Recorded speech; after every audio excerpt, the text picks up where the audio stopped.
We got a huge show in store for you today. And the plan is to keep the gloves off most of the day. We're going to be talking with Chelsea Dotson from Power Slap. We're going to be talking with Taylor Starling, BKFC. I believe that a little later on today, Chris Camozzi is going to join us. But to start off all of the fun, we have the man who's going to punch Chris Camozzi in his face in his hometown, the other headliner of BKFC 88, Esteban Mohawk Rodriguez. Ah, we here, baby. We live. What's going on, world? It's a pleasure to make the acquaintance, sir. How you doing? Oh, it is a beautiful day. We in the beautiful state of Colorado, ready for war. I am locked in and ready to give the people what they want. The second time headlining, the first time closer to your neck of the woods, a lot of pressure in that moment. How different is it now switching roles? You go get to be the out-of-town villain. Man, I told these guys this is what I've been doing since the beginning. They send me into every backyard of all the hometown heroes, and I've come back with their heads every single time. I'm used to this. This is where my true battlegrounds are right here, man. I am ready for war, and I'm ready to shock the world and give them what they want, man. It's time I separate myself from the herd and show them who their next future champion is.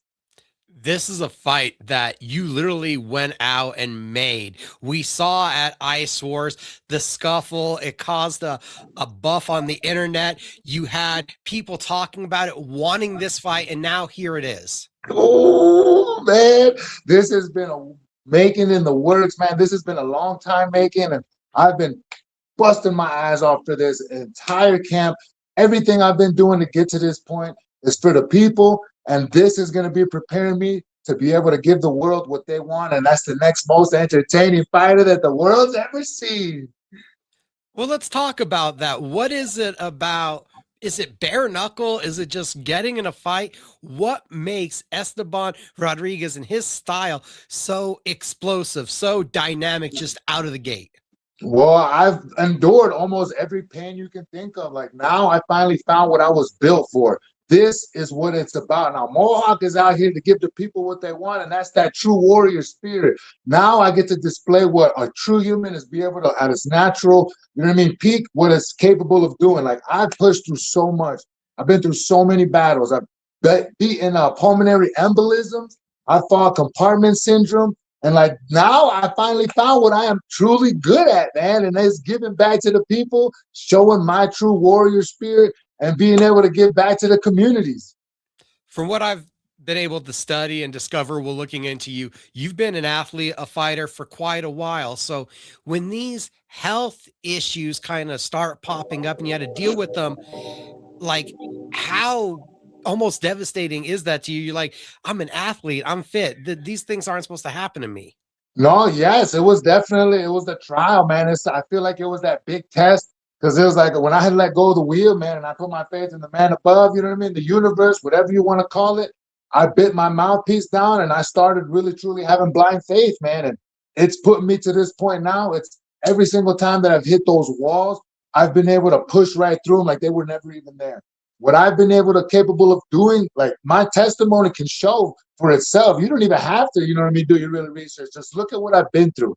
You know, the doctors told me my career was done, that everything that I had finally found that was me was taken away from me. That rug was swept out from under me, and I couldn't accept it. They told me that I was going to die in 2023 because of that pulmonary embolism, and I was just getting started, man. I just found my knees, so that was just devastating for me, and I couldn't accept it. I went outside the box and I started thinking of what can I do to really target this, and I started studying the human anatomy. I did a gallon of water to make sure that the muscles were lubed up. I did beetroots to be able to open up the veins to be able to push the oxygen through. And I started studying like, well, if we can get cut on the outside, why can't we heal on the inside? You know what I mean? And they told me that the organs would never rehabilitate again. And I proved them all wrong. I've been doubted my entire career, man, and I just been one thing after the other, just proving them wrong. And I'm just getting started, man. They haven't seen nothing yet. Have you been back to the doctors? Were they in Oh, shock? yes. Oh, yes. I actually, before my Hollywood, Florida fight, July 11th last year, is when I was diagnosed with it. I was helping Jamal Hill get ready for UFC 300. And I couldn't catch my breath, man. And it's just like, I don't know what was going on. Like, they were just lighting me up that day. And that they finally talked me into going in, and boom, pulmonary embolism. Got put on blood thinners indefinitely. They told me everything was over with, that all the physical combat, I could get punched and completely die. And I'm like, I'll just bleed out internally. I'm like, what? Hold on. Slow your roll, doctor. Slow your roll. And nah, man, I went through the PKFC had me see all the pulmonologists, all the pulmonary doctors. I went through all the hoops that they needed me to go through. I bit my mouthpiece, man, and then within 3 to 4 months, I cleared it completely out. Then I finally jumped through all the other hoops to make sure my medical clearances was right. They gave me that July 11th fight in Hollywood, Florida, and I shocked the world with a 3-second knockout to make history as the second fastest knockout in combat sport history. It was so fast. It was ridiculously fast. Man, and that's what it goes to show, is like when you put true blind faith in and you put the work in behind closed doors, you don't, try to pump out on the social media and all this and that. You just bite your mouthpiece and put your head down and work. That's the capabilities of what it comes with. That's the possibilities right there. Like, look at how far I've come. I went out there and I did everything that everybody told me was wrong. And I went against the grain, and I said, this is it. I got to do something different. I'm not going to follow that same routine. And I did it, man. I am here. I am a living testimony to show you that it is possible. You can clear out all that stuff. You can rehabilitate an organ. And look at what I've been able to accomplish. I've been on a rampage ever since, man. And it's just been one knockout after the other, from the prelims to the main event. And now I finally get to display what I am truly capable of, because I don't even know my full potential yet. I'm just putting in the work and making sure to see that I'm getting through those fights as quickly as possible to give the best I can possibly get to the people and to be able to perform the best that I possibly can. It's a 3-fight win streak of devastation. The Keegan Vandermeer knockout, I think, opened a lot of eyes, because at that point, he had garnered a lot of hype. And then you talk about what you just went through, not to mention Julio Rodriguez, who you do that to, was also very hyped. So as you're taking out these prospects and you've already overcome all this, do you feel like slowly but surely people were taking recognition of you at that point? Oh, yeah, no, 100%. It is undeniable now. I've been telling them from the beginning, look, I am here. I'm not here for a long time. I'm here for a good time, too. It's going down like this is just the beginning of it. Like, they thought they saw something before. Whew, buckle up and don't blink, because we is just getting started. Chris Camozzi, an established combat sports vet before he even comes over. So when you see the opportunity, when the confrontation happens, is it about a name like Chris Camozzi? Is it about the fact that at that point he had the belt on his shoulder? What was it about him that was an alluring opportunity for you? He's holding my belt. I am the next future champion of the world, man, and he has got what is mine. And I'm going to give back to the people like no champion has ever done before, because I was that little kid off the block that needed help. I was that little young buck that was trying to chase a dream that nobody else helped me with. And now being able to have the support from the people, you know what I mean? All these other haters that were laughing at me, telling me I could never make it. And look where we at now, baby. Look where we at now. Like, they is not taking this away from me. This is beyond me. And this is just the start of everything, man. And I'm telling you guys, this is going to be a movement that the world is truly going to feel. I'm talking about branches. I'm talking about programs that are going to be helping actual communities and not just, putting money in people's pockets. These are going to be programs that are going to hold people accountable, and it's actually going to make a difference in people's lives, because it's not just about fighting anymore. This isn't just about fighting. The fighting, to me, it comes easy. The hard part is doing in the training, stopping and eating my donuts. You know what I mean? I love my donuts. I love my food, and this man is going to pay dearly for making me put all that on halt. You know what I mean? Having me go through this pain and the suffering, the soreness. Ooh, Camozzi, you have no idea where you woke up. And listen, now that I'm able to fight a true former champ, I get to put all the hard work and the skills that I've been learning to test. Now I get to finally show the world what I've been doing and what I've been working on, and show them the next future champion. When did the idea become bigger than you? Because this is a very I sport.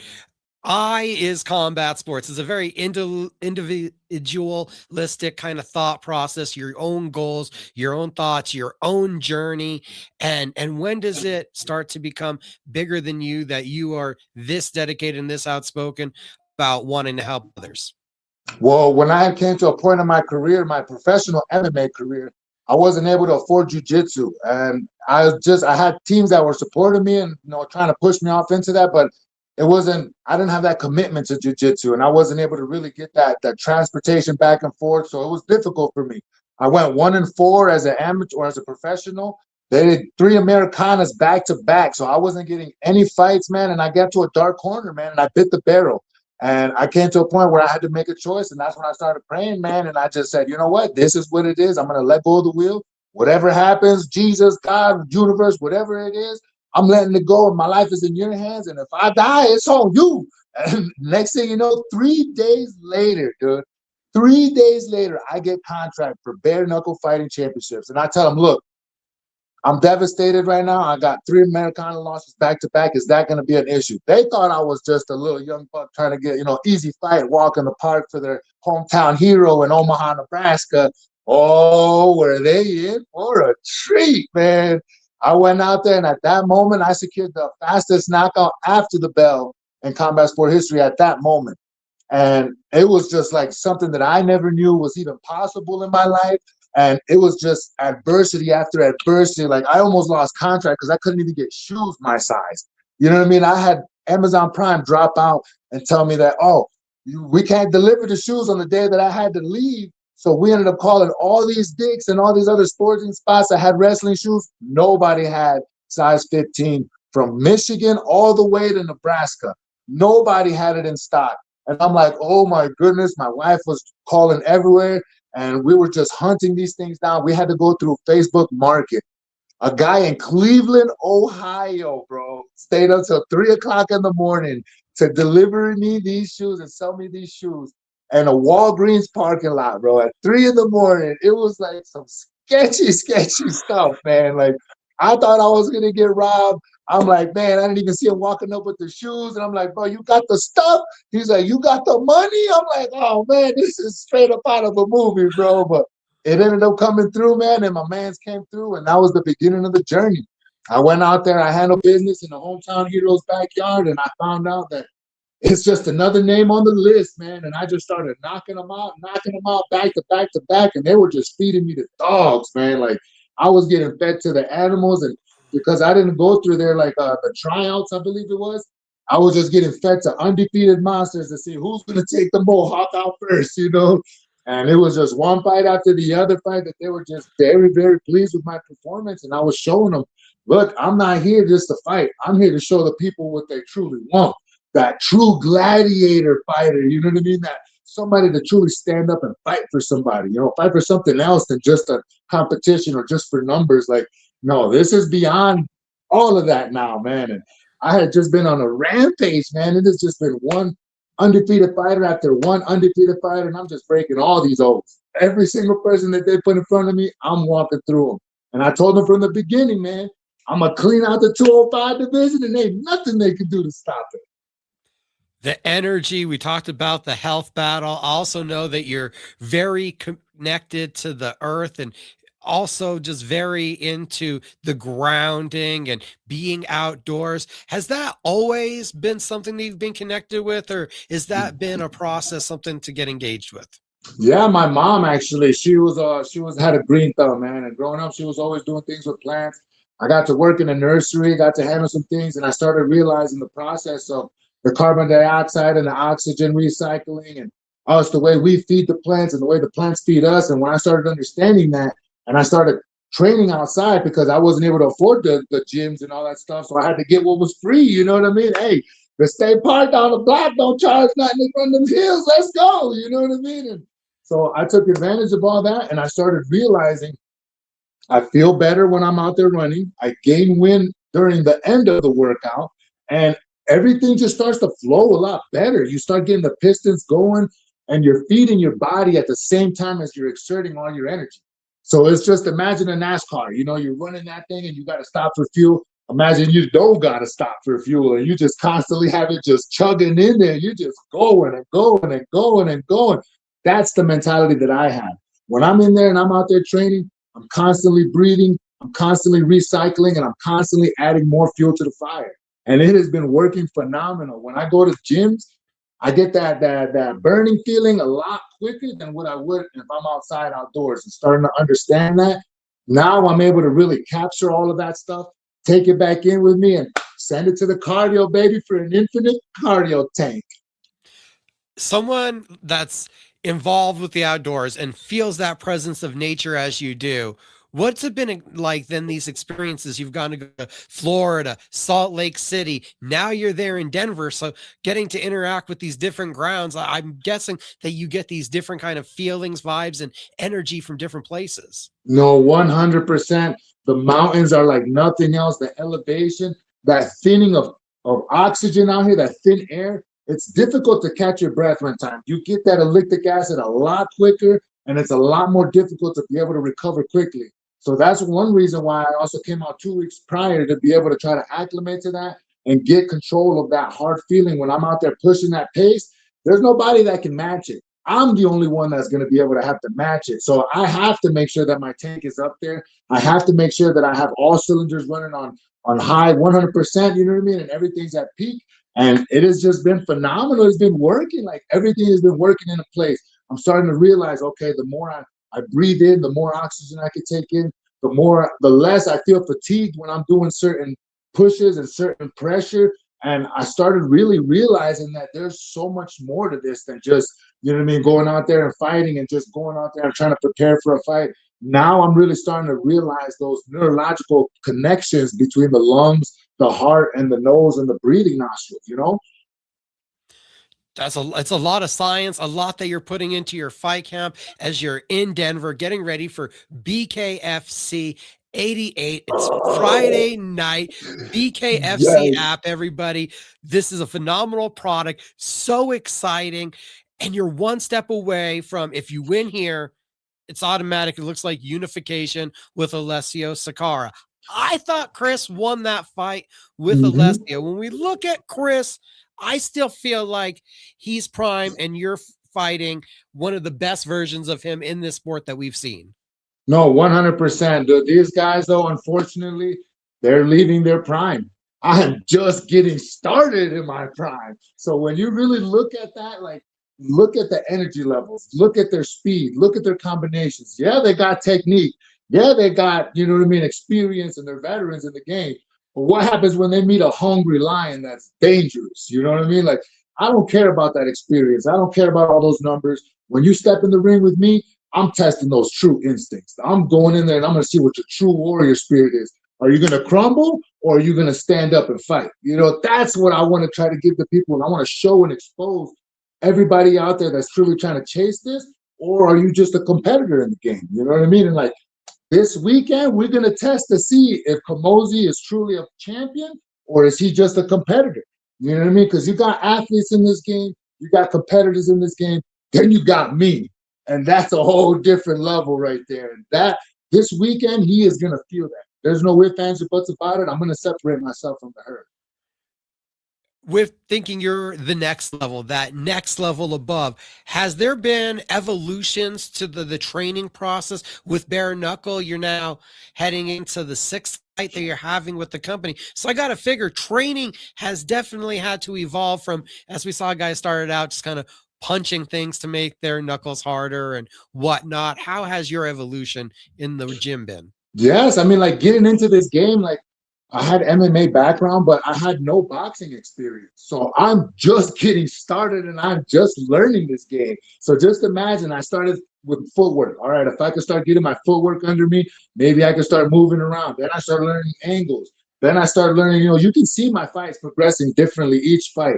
When I finally fought the former champion, the 185 champ, Jomi Escoboza, man, that was one of the greatest fights of my life. And that was the one that really set the foundation, because I went 5 rounds toe-to-toe with this man, constant pressure. He's been the only fighter in the world in my life that has ever made it out of a fight with me. And I'm telling you this, like if I didn't win, it was by knockout.